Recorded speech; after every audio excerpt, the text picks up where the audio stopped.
유다서는 우리가 지금까지 쭉 살펴보았듯이 하나님의 경고의 글입니다. 누구를 향하여서 경고하시는 거냐면 거짓 교사들을 향하여서 경고하는 것이 아니고 거짓 교사들의 가르침을 받아서 그 믿음을 따라간 자들을 향한 경고입니다. 그럼 거짓 교사들이 무엇을 가르쳤기 때문에 이들이 따라가는가 먼저 봐야겠죠. 4절 좀 봅시다. 4절 읽겠습니다. 이는 가만히 들어온 사람 몇이 있음이라. 그들은 옛적부터 이 판결을 받기로 미루 기록된 자이니 경건하지 아니하여 우리 하나님의 은혜를 도리어 방탕한 것으로 바꾸고 홀로 하나이신 주제 곧 우리 주 예수 그리스도를 부인하는 자라 했습니다. 두 가지 내용 때문이라는 거예요. 하나는 예수 그리스도의 육체로 오심에 대한 부인하는 자들이고, 또 하나는요, 경건하지 않아도 된다고 가르치는 자라는 거예요. 분명히 사랑하는 우리 믿음의 성도 여러분, 은혜라는 것은 심겨지면 무엇으로 열매가 나와야 돼요? 좀 이따 살펴보시겠지만 은혜를 심으면 거룩이라는 열매로 나와야 돼요. 근데 은혜를 심었는데 방탕이 나왔다 이거예요. 근데 그거를 괜찮다고, 그거는 중요치 않다고 라고 말하는 그런 자들을 향하여서 따라가고 있는 그 교회에 대해서 심판하시는 내용이라 이겁니다. 근데 이것이 왜 이렇게 중요한 것이냐면은 성경에는 하나님의 일관성이라는 게 있습니다. 그러니까 구약에 나타난 하나님의 모습과 신약에 나타난 하나님의 모습이요, 다르지 않습니다. 항상 동일해요. 그래서 그 동일한 걸 한번 좀 살펴보시면은 구약에서는 구원의 이야기가 무엇으로 등장하냐면 출애굽으로 등장합니다. 바로의 치하에서 고통받고 있는 이스라엘을 하나님께서 건져내시는 거예요. 건져내실 때 놀라운 일을 행합니다.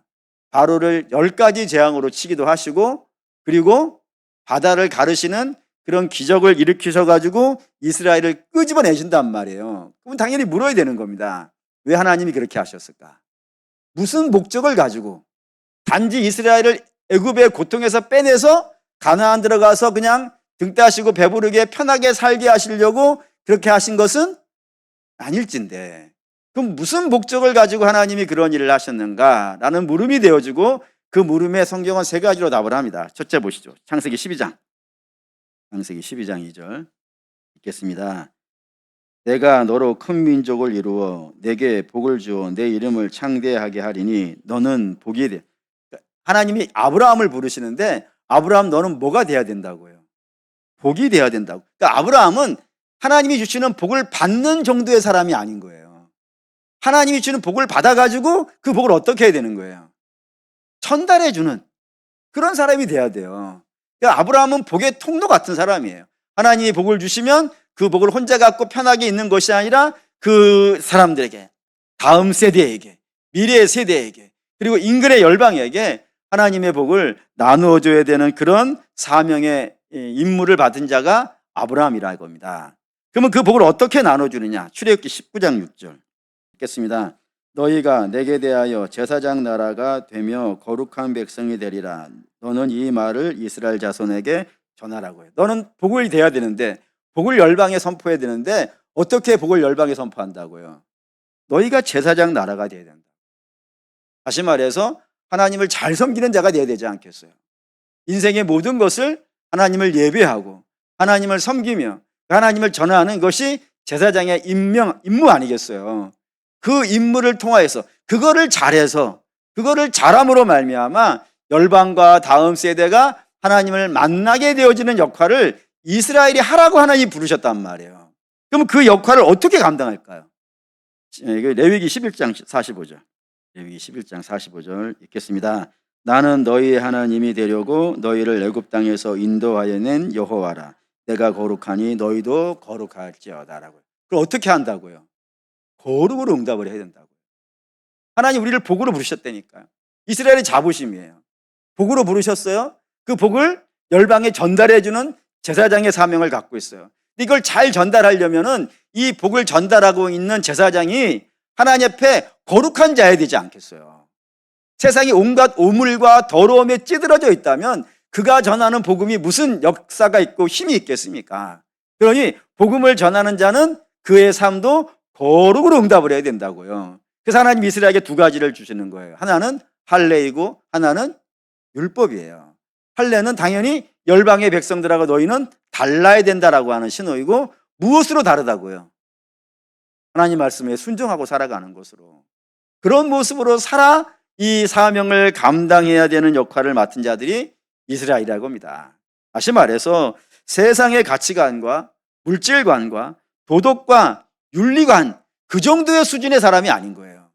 그 정도의 사람이 아니라 하나님의 뜻에 온전히 자기를 바치고, 그리고 하나님의 말씀으로 말미암아 자기의 삶을 절제하고 통제하며 오직 주의 영광만을 바라보며 자기의 맡겨진 자리에서 충성을 다하며 살아가는 그런 삶을 살라고 하나님께서 애굽에서 건져나여 가나안에 들어가게 하셨으니, 너희는 가나안에 들어가서 열방같이 살면요, 안 되는 것 아니겠어요?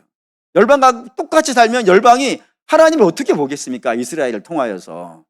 그러니 열방과 다른 모습으로 살아 하나님의 영광을 드러내는 그런 역할을 이스라엘이 맡았다 이겁니다. 이게 구약에 등장하는 하나님의 부르심이에요. 신약은 다를까요? 신약도 마찬가지입니다. 하나님께서 우리를 부르신 이유는 뭐겠어요? 할렐루야. 하나님 우리를 부르신 이유는 뭐겠어요? 당연히 우리가 열방의 복이란 말입니다. 어떤 복인 가졌는지 봅시다. 마태복음 16장 19절 읽겠습니다. 내가 천국 열쇠를 내게 주리니 내가 땅에서 무엇이든지 매면 하늘에서도 매일 것이요 내가 땅에서 무엇이든지 풀면 하늘에서도 풀리리라 하시고, 베드로에게 하신 말씀이에요. 근데 당연히 이건 베드로 1인에게 하신 것이 아니라 베드로를 시작하여 이 땅에 나타나는 하나님의 교회에게 주신 복이에요. 하나님의 교회는 이 땅에서 복을 선포하게 됐다니까. 우리가 하늘을 열려달라고 하면은 하나님께서 하늘문을 열어주실 것이고, 우리가 하늘문을 닫아달라고 하면요, 닫으신다니까요. 우리를 통하여서 하나님이 그 일을 하신다니까요. 그러니 우리는 대단한 사람이에요, 여러분. 사실은 뭐 동의가 안 되실 것 같은 생각이 없지 않아 들긴 했어요. 하지만 여러분들이 이걸 동의하든 말든 관계없이 우리는 하나님의 자녀 아니에요. 자녀는 이 권세를 가질 수 있을 수밖에 없어요. 여러분의 자녀도 여러분의 마음을 열고 닫고 하는데, 우리도 당연히 하나님의 마음을 열고 닫고 있을 수 있어요. 그래서 우리는 복을 선포할 수 있는, 이 세상에 하나님의 이름으로 복을 선포할 수 있는 그런 영광스러운 교회인 줄을 믿으시기 바랍니다. 뭐 어떻게 복을 선포하냐 이거예요. 복 받아라 해가지고 되는 거겠어요? 아닙니다. 베드로전서 2장 9절 읽겠습니다. 그러나 너희는 택한 족속이요 왕같은 제사장이요 거룩한 나라요 그의 소유가 된 백성이니 이는 너희를 어두운 데서 불러내어 그의 기이한 빛에 들어가게 하시니에 아름다운 덕을 선포하게 하려 하심이라. 여기 똑같이 우리의 제사장이라고 부르지 않습니까? 근데 그 제사장이 뭐 한다고요? 아름다운 덕을 선포한다고요.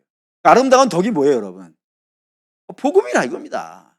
그러니까 제사장들이, 하나님의 이 부르심을 받은 제사장들이 이 땅에서 어떻게 복을 선포하냐면은 그들의 하나님의 아름다운 덕, 다시 말해서 복음을 이 땅에 선포함으로써 그 복이 이 땅에 이루어질 수 있도록 역사하고 있는 자들이 우리라 이겁니다. 그렇기 때문에 예수의 이 아름다운 덕을 선포하는 자들은 그의 삶이 어때야겠어요?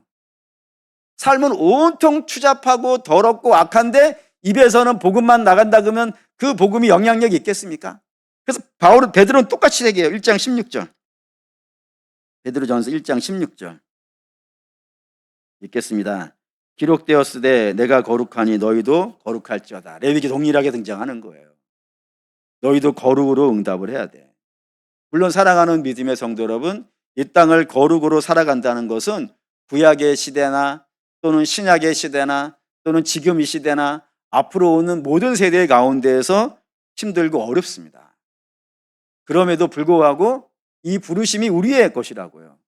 하나님 우리에게 복을 주시고 그 복을 선포하게 하시려고 하시고, 그 복을 제사장의 임무로 맡아서 진행하게 하시기를 원하시고, 제사장은 하나님의 아름다운 덕을 선포하는 것으로 되어져 있으니 그들이 이 땅에서 거룩한 남들과 다른 모습으로 이 땅에 살아가야 되는 모습을 가졌다 이겁니다.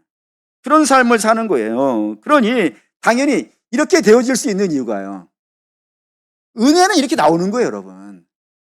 은혜가 아니면은 이렇게 갈 수 없는데 우리에게 은혜가 심어졌으니까 당연히 그 열매로 뭐가 등장하는 거라고요? 거룩이라는 것이 등장한다 이겁니다. 그런데 이 거짓 교사는 다른 이야기를 했다 이거예요. 다시 말해서 은혜를 심었는데 뭘로 나온다고요? 방탕으로 나왔다 이겁니다. 그럼 여러분 질문하셔야 돼요. 은혜를 심었는데 분명히 우리가 알고 있기로는 다른 걸 심었다면 모를까? 은혜를 심었다면 반드시 그 결과물이 뭐가 나온다고요? 거룩으로 나온다고요. 세상과는 다른 열매로 등장한다고요. 근데 은혜를 심었는데 어떻게 방탕이 나오는가? 그럼 혹시 은혜가 부패해서 그런가? 그럴 수는요, 없는 것 아니겠어요? 그러면 이들은 은혜를 심는다고 말은 했지만 사실은 은혜를 심은 것이 아닌 겁니다. 은혜를 심지 않고 은혜를 어떻게 했을 것 같으세요? 은혜는 말했다니까요. 근데 은혜를 심으면 뭐가 나온다고요? 거룩이 나오는데 분명히 은혜를 얘기했는데 은혜가 방탕으로 나온다는 것은 은혜가 은혜로 심겨진 게 아니지 않겠어요? 그럼 은혜를 어떻게 쓴 거예요? 이용한 거예요. 은혜를 심은 게 아니라 은혜를 이용했어요. 무슨 목적으로요? 12절. 유다서 1장 12절 읽겠습니다. 그들은 기탄 없이 너희와 함께 먹으니 너희의 애찬에 암초요 자기 몸만 기르는 목자요 바람에 불려가는 물 없는 구름이요 죽고 또 죽어 뿌리까지 뽑힌 열매 없는 가을나무요 했습니다. 여기에 이 거짓 교사들을 설명하는데 무엇으로 이야기하냐면 여러분들이 주목하셔야 되는 게 자기 몸만 기르는 목자라 이겁니다. 이게 거짓 교사의 모습이라고요. 여러분 이걸 가만히 생각해 보시면 이 자체가 말이 안 돼요. 왜 말이 안 되냐면 목자는, 사랑하는 여러분, 목자는 누구를 위하는 자예요? 양을 위하는 자예요. 무엇을 보면 양을 위하는 자인 것을 정확하게 아냐면 당연히 목자 되신 예수님을 보시면 정확하게 알아요. 그 모습 한번 봅시다. 요한복음 10장 7절 읽겠습니다. 그러므로 예수께서 다시 이르시되 내가 진실로 진실로 너희에게 말하노니 나는 양의 문이라 했습니다. 주께서 당신을 뭐라고 설명하시냐면 양의 문이라 했습니다. 여러분에게 몇 번 말씀드렸지만 양의 문이라고 하는 것은 이스라엘의 공동 우리가 있는데 그 공동 우리에는 문을 달지 않는다. 왜? 모든 사람이 모든 양들이 이용할 수 있게 하기 위해서 문을 달지 않는다. 그렇기 때문에 누구든지 들어갈 수 있는데 문제는 누구든지에서 문제가 되어지니 거기에 누구도 들어갈 수 있다고요. 강도와 도적이 밖에 있잖아요. 저들이 들어가려고 몸부림을 치고 있는데 문이 열려 있으면요, 지금 담을 넘어가려고 하는 이유가 뭐겠어요? 문이 막혀 있기 때문 아니겠어요? 그 문이 열려 있다니까요. 근데 열려 있는 문을 닫아놓은 거란 말이에요. 누가? 목자가. 어떻게? 자기의 몸으로. 열린 문에 목자들이 기대서 자는 거란 말이에요. 얼마나 불편하겠어요. 여러분, 하루 이틀이 아니에요, 여러분. 이스라엘 목자들이 양을 데리고 유목을 나갈 때는 이 풀과 물을 다 얻을 때까지 전국을 돌아다닌다고요. 그러니 하루 이틀이 아니에요, 하루 이틀이. 몇 날 며칠을 그 공동우리를 찾아서 밤마다 집어넣고 그 앞에서 웅크리고 자는 거예요, 문 앞에서. 그런 삶을 사는 거예요. 그러니까 자기는 불편하게 하더라도 누구는 지키려고. 그러니까 자기 몸을 지킬 수가 없어요. 뿐만 아니라 하나 더 봅시다. 10장 11절 읽겠습니다. 나는 선한 목자라. 선한 목자는 양들을 위하여 목숨을 버리거니라. 주님께서 당신을 선한 목자라고 했는데 선한 목자는 어떠한 목자라고요? 양을 위해서 목숨을 버릴 수 있는 자, 그리고 실제로 버리는 자, 그런 자를 선한 목자라 한다 이겁니다. 그러니까 양을 위해서는 자기를 희생하는 거예요. 그게 목자라니까요. 좀 더 가보면 시편 23편 잘하는 걸로 해봅시다. 사랑하는 여러분, 시편 23편에 푸른 풀밭과 실만한 물가는 누구에게 필요한 거예요? 목자에게 그게 필요할까요? 목자에게 필요한 건 어디겠어요? 목자는 어딜 가고 싶겠어요? 집에 가고 싶지. 거기 누가 있으니까. 이거 써온 대로, 제가 이거 써온 대로만 할게요. 예, 제가 혹시 여러분 오해할 것 같아가지고 제가 써온 대로만. 여우 같은 부인이 있고 떡커피 같은 자식이 있는 거기를 가고 싶겠죠. 아니 하루 이틀 나온 게 아니니까. 몇 날 며칠 돌아다니고 있으니까. 아니 여러분 여기 남신도 여러분도 출장 가잖아요. 그러면은 누가 생각이 나요? 생각이 안 나요? 큰일 났네. 이거 예상 밖의 답들이야 이거. 당연히 우리 남신도들은 출장 가면은 간 날부터 우리 부인이 식사는 제대로 하시는가, 응? 잠자리는 편하게 주무시고 있는가? 자리끼리 갖다 놨는가? 이불은 잘 덮고 주무시는가? 이런 걱정에 밤을 못 자는 거 아니겠어요? 그리고 자식들은 도대체 학교를 잘 가고 있는가? 맨날 그러니까 새벽부터 밤늦게까지 등골이 빠지도록 일하는 거 아니겠어요, 여러분? 여신도 여러분 좀 믿어주세요. 제가 남신도를 대표해서 여러분들에게 진실을 이야기했습니다.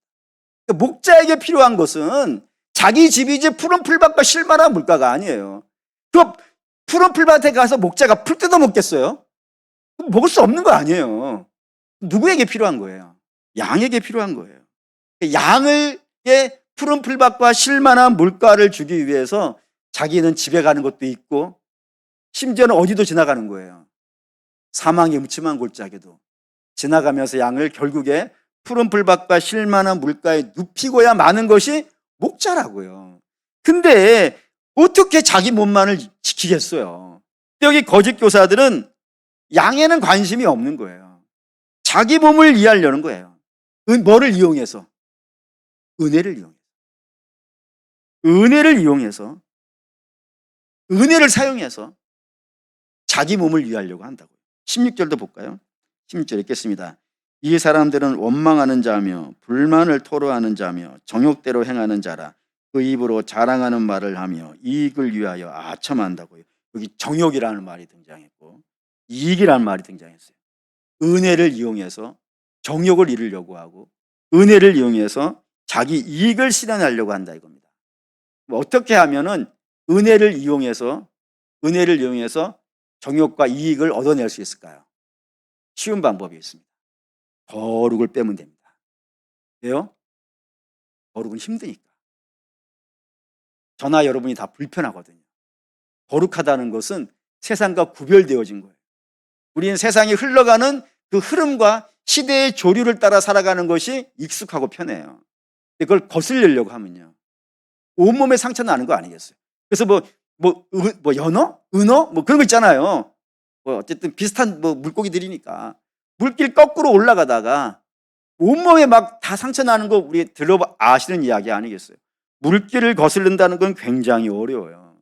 그러니 사실 다 웬만하면 피하고 싶고, 그리고 엄청난 많은 기도가 동반되어져야 거룩을 향해서 나갈 수 있는데 그게 힘드니까 은혜에서 거룩을 빼는 겁니다. 그리고 뭐에다가 연결시키냐면은 이 욕심에다가 연결을 딱 시켜주면 돼요.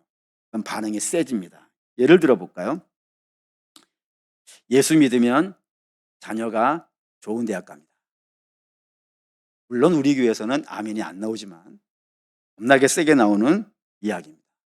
예수를 잘 믿으면 병이 낫습니다. 물론 그게 틀린 말은 아니지만 예수를 믿는 것이 병 낫기 위해서 믿는 것은 아닌데 거기에다가 반응이 엄청 잘 나옵니다. 제가 잊지 못하는 두 번의 집회가 있습니다. 하나는 뭐였냐면 한 부흥사였는데 부흥사께서 자기 자랑을 열심히 하시는 거예요. 어떻게 자랑했냐면 당신이 예수를 열심히 믿었다고. 열심히 믿었더니 하나님께서 복을 주시기를 큰아들은 미국의 어느 대학에 갔고 둘째 아들은 미국의 또 어느 대학을 갔고 딸은 어디를 시집 갔고 이런 얘기들을 엄청 열심히 하시는 거예요. 그런데 아무도 아멘을 안 해. 그러니까 목사님이 뭐라 그랬냐면은 질환이라고 아멘 안 한다. 그런 거예요. 그랬더니 아멘 하겠어요, 안 하겠어요? 결국 이 말을 하시더라고요. 여러분도 예수 잘 믿으면 그렇게 될 겁니다. 아멘을 하는 거야. 혼자 나는 머리에 김 나고 있는데 어떻게 거기서 아멘이 나오지? 아니, 본인들은 연세도 이미 깊으셔가지고 자녀를 유방에 보낼 수가 없어 이미. 근데 거기서 어떻게 아멘이 나올까? 또 하나 잊지 못하는 건 이거였어요. 하나님이 아브라함에게 이삭을 바치라고 하셨어요. 그리고 아브라함이 하나님께 순종하여서 이삭을 바친 겁니다. 이제 하나님께서 그 아브라함의 믿음을 보시고 그를 칭찬하시고 이런 이야기가 등장을 해요. 그러면서 여러분도 이삭을 바치시라고, 자식을 바치시라는 겁니다.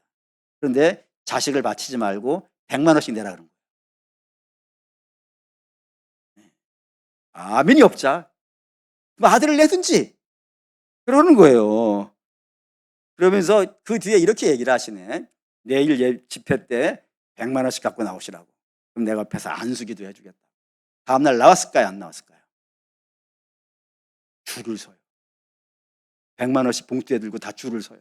앞에 헌금 바구니 하나 놓고 거기에다가 넣으면서 안수 받고 가려고. 기가 찬 일이에요.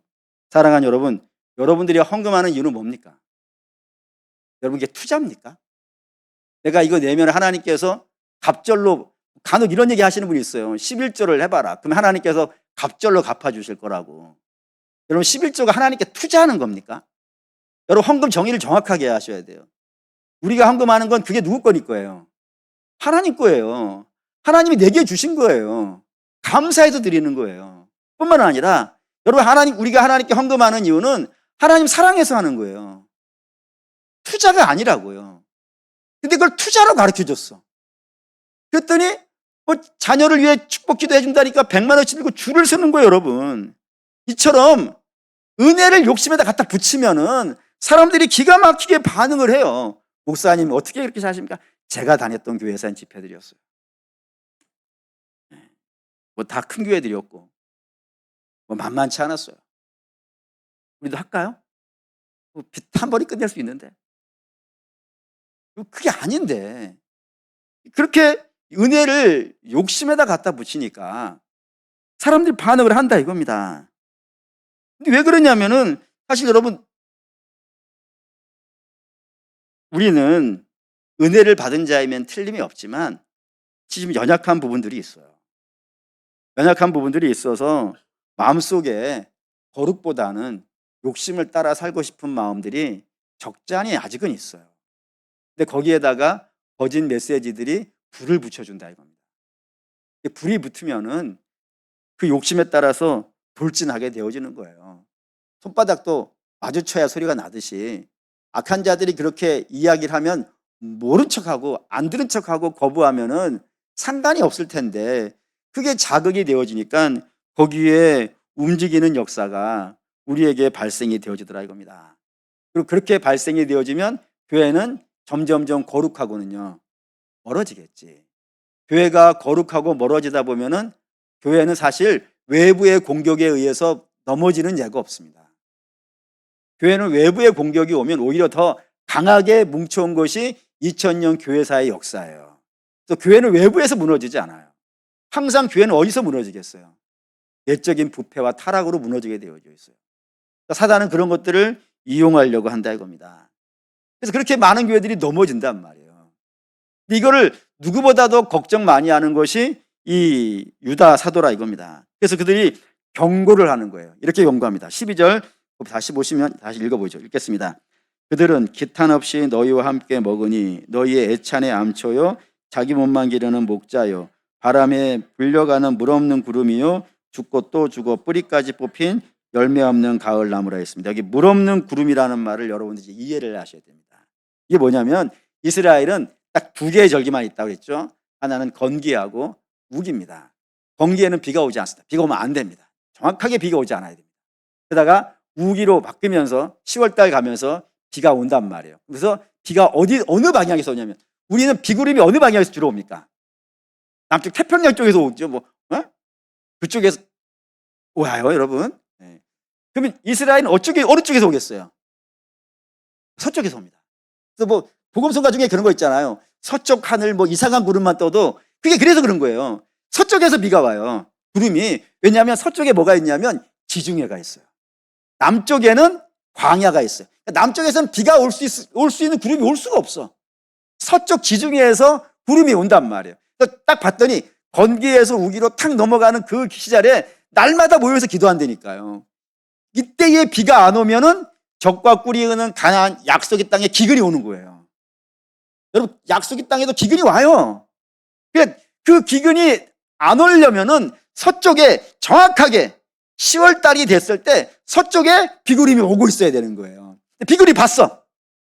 그럼 모두가 다 기대할 것 아니겠어요? 저 비가 오면은 이제 우리의 땅이 말라비틀었던 6개월 동안 비가 오지 않았던 이 땅에 비가 오게 될 것이고, 그러면 이 딱딱했던 땅을 갈아서 거기에 밀을 뿌려가지고 곡식이 자라면 그 다음에 우리가 이 밀을 가지고 아름다운 맛있는 떡을 해 먹어야지, 빵을 해 먹어야지, 그런 부푼 기대를 품고 서쪽 구름 보고 있는 거예요. 근데 구름이 촥 날아와서 몇 초만에 내리는 건 아니잖아요. 몇 날 며칠을 보고 있는 거야. 오는지 쭉해서 오는지를. 구름이 오는 거예요. 점점 딱 왔어요. 비가 안 와. 물을 먹고 오지 않은 거예요. 그러면 그 기대가 어떻게 되는 거예요? 순식간에 실망이 되어지고 원망이 되어지고 좌절과 낙심이 되어지는 것입니다. 결국에는 그 낙심으로 인하여서 저들은 굶어 죽어갈 수도 있는 기근이 오는 일이라 이거예요. 거짓 교사들이 그렇다 이겁니다. 딱 보기에는 기대가 되는 거예요.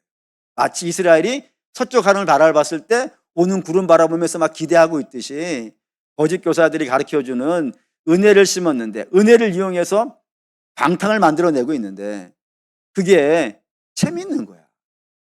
여러분, 십자가의 복음은 엄밀하게 말하면 재미는 없습니다. 믿음의 선배들이 이런 말을 했어요. 십자가는 피 묻은 복음이라고. 죄를 이야기해야 되고 회개를 요구해야 돼요. 그게 어떻게 여러분 웃으면서 할 수 있는 이야기겠어요? 여러분, 십자가를 웃으면서 이야기할 수 있는 방법이 있으면 제가 좀 알았으면 좋겠어요. 근데 우리 주님이 십자가에서 피를 철철 흘리고 계시는데 여러분과 그거 갖고 농담하고 재밌게 이야기할 수 있는 방법이 뭐겠어요? 원래는 십자가 이야기 나오면 가슴치고 주님 때문에 그런 게 아니라 내 죄를 바라보면서 가슴치고 통곡해야 되는 것이 십자가의 복음이라고요. 근데 그걸 빼놓고 다른 이야기를 하면 재미는 있겠지. 그렇지 않겠어요? 뭐 문학 얘기할 수도 있고 경제 이야기할 수도 있고 정치 이야기할 수도 있고 재미도 있고 흥미도 있고 그럴 수 있을 거예요. 하지만 그게 우리의 영혼에 무슨 득이 됩니까? 우리의 영혼에 득이 되는 거 뭐밖에 없어요? 십자가밖에 없어요. 그러니 사도 바울은 내 일생 뭐만 자랑하겠다고요? 십자가만 자랑하게 하겠다는 것은 사랑하는 여러분, 그게 그 십자가의 복음만이 성도들의 영을 살려내고 저들의 삶을 회복하며 비리기리 빛나는 역사를 만들어낸단 말이에요. 그래서 십자가 복음을 이야기하는데 십자가 복음은 거칠고 힘들지만 육신의 이야기는 재밌고 즐겁잖아요. 근데 그거 듣고 갔다가는 난리 나는 것 아니겠어요? 그리고 사랑하는 믿음의 성도 여러분, 이 은혜를 이용하여서 방탕을 만들어내고 있는 것이 있다면은 사랑하는 여러분, 우리의 영혼에 아무런 도움이 되지 않습니다. 도움이 되지 않는다는 건 이런 의미도 되어질 수 있어요. 하나님께서 우리에게 주신 영광된 복음이잖아요. 그 복음을 받았으면 그 복음을 갖고 어떻게 해야 되겠어요? 우리의 믿음이 자라서 남겨야 될 것 아니겠어요? 예를 들어, 그냥 쉽게 예를 들어서 한 달란트를 주셨으면 한 달란트의 복음을 갖고 한 달란트의 은혜의 역사를 만들어내는 거 아니겠어요? 근데 은혜를 이용해서 방탕의 역사를 만들어낸다 그러면 그 하나의 은혜가 방탕이 될 수는 없으니까 그게 갖고 주 앞에 갔을 때 어떻게 되겠습니까, 여러분? 어마어마한 일 벌어지지 않겠어요? 그러니 그거는 참으로 물 없는 구름 같은 가르침이라 이겁니다. 절대로 그것에 마음을 뺏기시면 안 되고 저와 여러분은 무조건 뭐예요? 십자가입니다. 목사님, 십자가 여러분, 십자가에 많이 우리를 충만하게 합니다. 약속을 믿으시고 십자가에 집중하시는 신앙일 되시길 바랍니다. 13절도 보시죠. 13절 읽겠습니다. 자기의 수치의 거품을 뿜는 바다의 거친 물결이요 영원히 예비된 캄캄한 흑암으로 돌아갈 유리하는 별들이라 하겠습니다. 바다에서 거친 파도가 밀려오는 거예요. 파도가 막 밀려오면은 두 가지 중에 한 가지를 가지고 옵니다. 첫째, 가장 중요한 건데 뭘 갖고 오냐면 플랑크톤, 바다의 식량이라 그러죠. 그 플랑크톤을 몰고 와요. 그러면 플랑크톤이 바다에서 막 이렇게 밑에 물 쪽으로 밀려오면은 뭐가 따라오겠어요?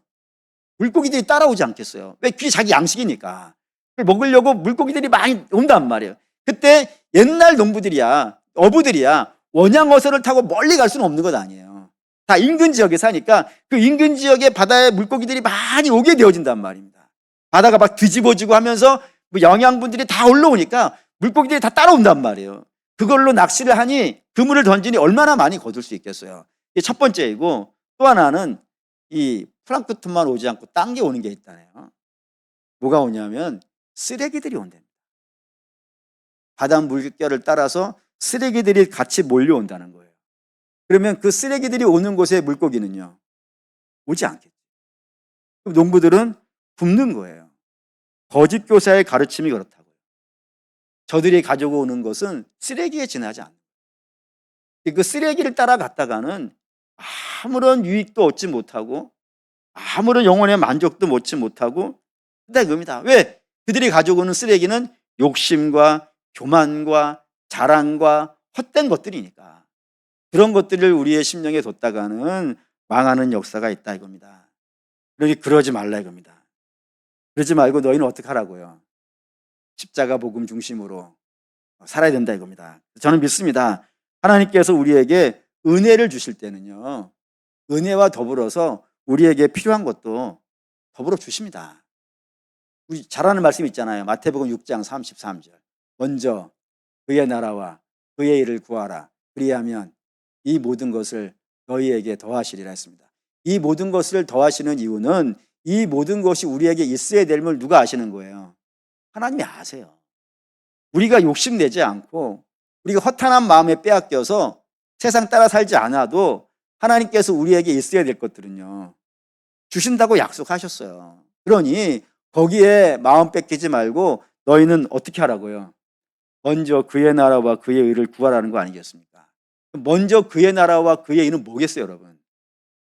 당연히 그게 십자가 복음이라 이거예요.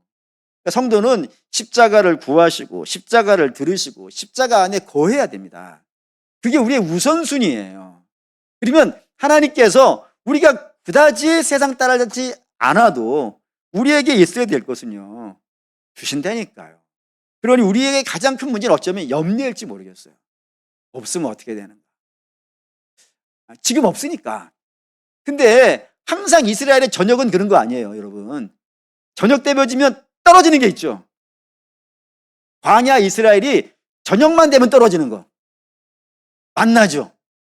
왜? 만나는 딱 얼마 치니까? 하루 치니까. 하루라는 건 어디까지예요? 저녁까지잖아요. 저녁 딱 먹으면은 내일은 어떻게 되는 거예요? 없는 거지. 내일 아침에 만나가 내릴까 안 내릴까를 밤마다 걱정하는 거 아니에요. 할렐루야. 떨어졌으니까. 밤만 되면 걱정인 거예요. 밤만 되면. 우리도 그렇지 않습니까? 예를 들어 월급날이 25일이면 24일은 어떻게 된 거예요? 내일이 과연 월급이 나올까? 그런 걱정 안 해보셨어요? 물론 저는 안 하지. 저는 안 하는데 여러분 하실 것 같아. 어째 그렇다 이거예요. 떨어질 때. 하지만 하나님께서 그 다음날 아침 되면요, 어김없이 약속을 지키시잖아요. 그 밤에 괜히 염려하고 잠 못 잔 거 아니겠어요? 그냥 자자 되는 거지. 그러니까 여러분도 염려하지 마십시오. 염려하지 마시고 믿음으로 가시면 된다 이겁니다. 그러면서 유다 사도가 하나를 더 붙여놨어요. 거기가 14절 15절. 14절 15절 읽겠습니다. 아담의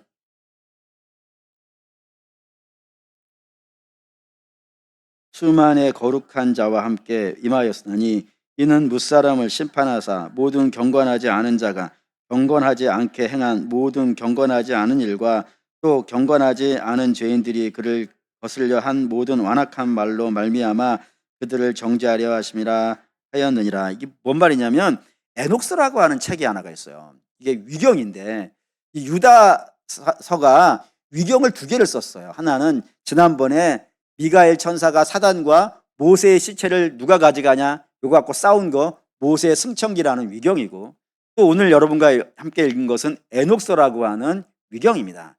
옛날 문서가 정경이 있어요. 정경은 우리가 지금 쓰고 있는 성경 66권이 정경이에요. 그리고 외경이라고 있습니다.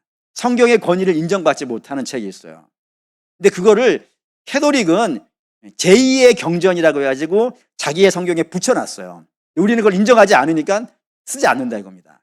근데 그 밖에 위경이라는 책이 있어요. 이건 도저히 용납되어지지 않는 책이에요. 그래서 그런 내용들을 유다가 여기에다 써놨기 때문에 굉장히 많이 이 유다서는 공적도 방하게 되어졌고 시비도 많이 붙었던, 논란도 많이 되었던 책이에요. 그런데도 불구하고 유다서를 성경이 채용하고 있는 이유는 뭐냐면 이 내용들이 모세승천기에 관한 이 부분과 에녹수의 이 부분은 꽤 많이 사람들에게 알려져 있기 때문에 그 알려진 걸 가지고 설명을 하려고 가져온 것이지 이게 성경의 내용이다라고 하기는 좀 문제가 있어요. 어쨌든 여기 외경에 에녹수에는 뭐라고 되어져 있냐면 주께서 재림하신다 이겁니다. 그러니까 당연히 재림은 여기만 있는 것은요. 아니 모든 성경에 재림은 있는 거니까 주께서 재림하셔가지고 뭘 하실 거라고요? 심판하실 거라고. 누구를? 이 거짓 가르침, 은혜를 이용해서 자기 몸을 이루려고 하는 그런 욕심 때문에 성도들을 거룩으로 가지 않게 하고 그들의 마음을 막 즐겁게 해줘가지고 거룩이 아니라 욕심에 빠지게 해서 방탕의 열매를 맺게 했던 거짓 교사를 당연히 심판받겠지만 그들의 가르침을 따라간 자들도 심판을 받는다 이거예요. 그러니 그런 삶을 우리가 살아서야 되겠는가? 분명히 우리 주님 다시 오셔가지고 선악간에 심판하게 되실 텐데 그때에 우리 애를 무엇을 보고 알곡인지 아닌지를 구별하겠어요? 열매 아니겠어요? 분명 우리 알다시피 뭐 주께서 밭에다가 심었는데 그 다음날 아침에 종들이 나타나가지고 분명히 우리가 어젯밤에 알곡을 심었는데 가라지가 났습니다. 뽑아버릴까요? 주께서 아사라 알곡 가라지 뽑으려다가 알곡까지 뽑을까 염려되어지니 언제까지 두자고요? 추수 때까지 두자고. 그래서 싹 걷어가지고 알곡은 창고에 들이고 가라지는요 불태운다고요. 여러분 여기서 중요한 게 있어요. 알곡은 처음부터 알곡이었습니다. 지금은 아직 열매가 맺혀지지 않았기 때문에 없는 것이지 그는 처음에 심겨졌을 때 뭐였어요? 알곡이었어요. 알곡이었기 때문에 그는 뭐를 맺을 수밖에 없어요? 알곡을 맺을 수밖에 없어요. 은혜가 그래요, 여러분. 분명히 은혜를 심었으면 은혜는 반드시 거룩이라는 열매를 내요. 조심하셔야 되는 것은 우리가 열매를 맺었기 때문에 구원이 되는 게 아니라 아예 그게 처음부터 알곡이었다니까요. 주의 은혜로 심은 거란 말이에요. 십자가 보혈로 씻어 죄사함 받고 심어놓은 거란 말이에요. 그래서 반드시 열매가 되어져요. 그러니 성도는 늘 자기 자신에게 열매가 있는지를 확인해야 됩니다. 사실 어느 부분에서는 좀 걱정도 하실 필요는 있어요. 하지만 염려하실 건 없어요. 주께서 분명히 우리를 알고로 심었을 줄 믿습니다. 근데 우리가 그거를 잘 관찰해 놓지 아니한다면 지금 내가 제대로 가고 있는가? 내가 지금 제대로 회개를 하고 있는가? 이게 안 나타난단 말이에요. 그렇기 때문에 사랑하는 믿음의 성도 여러분, 반드시 우리는 은혜 받은 사람인 줄 믿습니다. 은혜 받은 사람이라면은 지금 우리는 방탕의 삶을 살 수 없습니다. 살아서 안 됩니다. 여러분들을 제가 그쪽으로 몰아서도 안 됩니다. 여러분 마음을 예를 드는 거예요. 막 즐겁게 해주고 기쁘게 해줘가지고 제가 제 욕심은 채우고 여러분이 막 저한테 막 내게 하고 그래서 제 욕심을 채우고 여러분들을 방탕에 머물게 한다면은 어떻게 되겠어요, 여러분? 그러니 저는 여러분들을 십자가로 인도할 것이고 회개하게 할 것이고 그리고 변화받게 할 것이고 거룩게 열매를 맺도록 모를 예정이에요. 여러분들은 그쪽으로 좀 몰려주시옵소서. 또 그쪽이야. 거기밖에 길이 없어요, 여러분. 길이 여러 개가 있으면 제가 선택해서 여러분들에게 이쪽 길로 가셔도 되고요. 이쪽 길로 가셔도 되겠어요? 라고 할 수도 있겠지만 오직 길은 예수님이 깔아놓으신 그 십자가 길밖에 없어요. 십자가 길을 간다는 건 십자가 죄사함 받고 회개하고 변화받고 새로워져서 아버지께 가는 건 아니겠어요. 이 길밖에 없어요. 그러니 이 길을 가기 위해서 때로 눈물도 흘리고 가슴도 치고 그렇게 못 가는 자기를 보면서 괴로워도 좀 하시고 그리고 그렇게 가는 성도 여러분 격려도 좀 해주시고 같이 좀 힘 좀 내주시고 위로도 좀 해주시고 아픈 성도들 놓고 갈 수는 없는 거 아니에요. 우리가 같이 손잡고 가야지. 좀 또 업어주시기도 하시고 또 좀 연약한 성도들 좀 양식도 좀 먹여주시고 그렇게 해서 오직 이 한 길로만 갈 수 있는 저 여러분 되시기를 주의 이름으로 축원합니다.